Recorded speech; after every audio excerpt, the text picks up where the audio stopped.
Marhaba. Let's talk about ح one last time.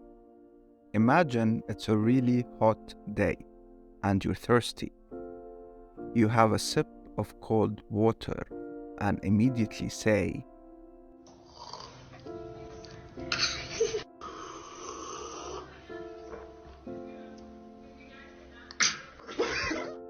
that's the letter ح.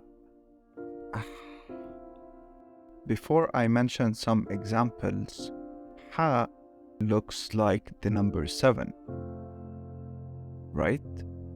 Let's use 7 where ح is in a word.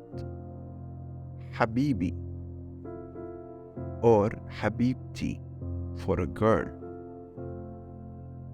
Hajar, Hajar, which means rock.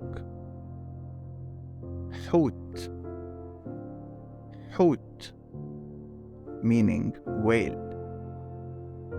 Please let me know if it wasn't clear. Shukran.